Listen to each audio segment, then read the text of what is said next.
BRS Bhavan లో వినోద్ కుమార్ మాట్లాడుతున్నారు. Live లో చూద్దాం. కొంతమంది ఆవేదనతోని కష్టపడేటువంటి యంగ్ ఐఏఎస్ ఆఫీసర్లు చూసిన నేను అట్లాంటి కానీ బట్ లాంగ్ రన్లో ఉంటారా కష్టం అది. ఎందుకంటే కాంపిటేటివ్ వరల్డ్లో ఎవరి పిల్లలైనా మంచి చదివించుకోవాలని ఒక ఆవేదన ఉంటుంది. ప్రభుత్వ స్కూళ్ళలో మంచి చదువు చెప్తలేరు అనేది కాదు నా అభిప్రాయం. దాని గురించి కూడా చెప్తా, కష్టపడితే ఎంత బాగా చదువుతారో. ఇలా తెలంగాణ రాష్ట్ర ప్రభుత్వము కేసీఆర్ గారి నాయకత్వాన రెసిడెన్షియల్ స్కూల్స్ పెడితే ఆ రెసిడెన్షియల్ స్కూల్స్ పిల్లలు ఇలా టాపర్స్ ఎస్ఎస్సీలో కానీ లేకపోతే ఇంటర్మీడియట్లో కానీ ఎంసెట్ ఎగ్జామ్లో కానీ ఐఐటీలో కానీ నీట్లో కానీ మనం పెట్టినటువంటి గురుకుల పాఠశాల విద్యార్థులు చాలా బ్రహ్మాండంగా చదువుకుంటున్నారు. Where there is a will there is a way. మంచిగా చేయాలనుకున్న దగ్గర దాని తోవ ఉన్నది.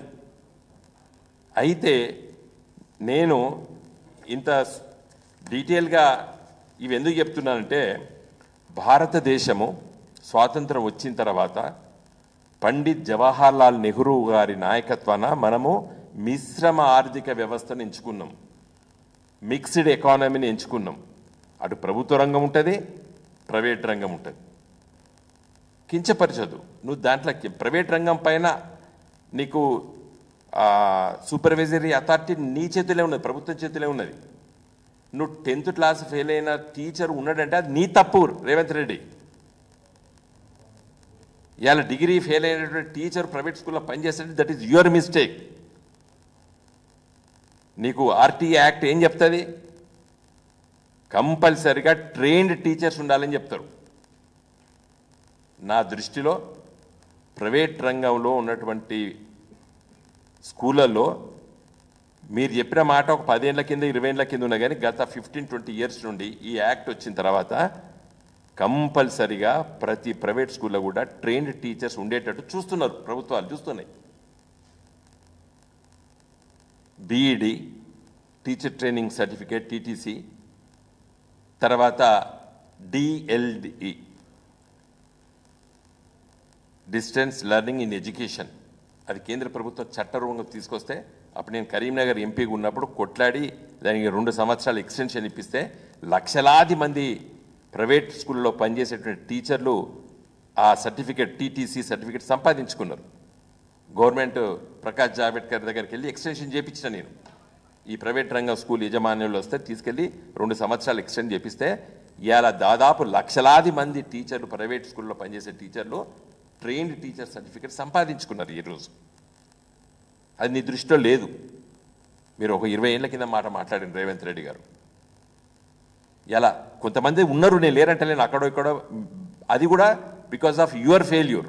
నీ ప్రభుత్వ DEO district educational officer, deputy educational officers వాళ్ళు కరెక్ట్గా అజమాయిషీ లేకపోవడం వల్ల అక్కడోళ్ళు ఇక్కడోళ్ళు ఉంటే ఉండొచ్చు. కాబట్టి ఆ విధంగా ప్రైవేట్ రంగంలో ప్రైవేట్ విద్యా సంస్థల్లో పనిచేసేటువంటి టీచర్లను కించపరచడాన్ని నేను తప్పుపడుతున్నాను. హృదయం ఉంటే ఆ పదాలని విరమించుకోండి. నేనేదో ఆవేశపూరితంగా మాట్లాడాను లేదా ప్రభుత్వ టీచర్లు మెప్పు కోసం మాట్లాడినా ఏం చెప్పుకుంటారో చెప్పుకొని I request you to withdraw those words against the teaching community in the private sector. ఇంకా అసలు విషయానికి వస్తా. నేను పార్లమెంట్ సభ్యుడిగా ఉన్నప్పుడు ఒక ప్రైవేట్ మెంబర్ బిల్లు పెట్టాను. ఏం పెట్టినంటే ప్రైవేటు విద్యా సంస్థల్లో పనిచేసేటువంటి ఉపాధ్యాయ మిత్రులు, అంటే స్కూల్లే కాదు, right from KG to PG వరకు ఇలా schools, primary schools, middle schools, high schools, intermediate colleges, degree colleges, PG colleges, universities కూడా వచ్చినాయి ఇప్పుడు ప్రైవేట్ రంగంలో. కాబట్టి ఈ రంగాల్లో పనిచేసేటువంటి బోధన సిబ్బంది, బోధనేతర సిబ్బంది, టీచింగ్ అండ్ నాన్ టీచింగ్ ఫ్యాకల్టీకి ఒక చట్టం కావాలి,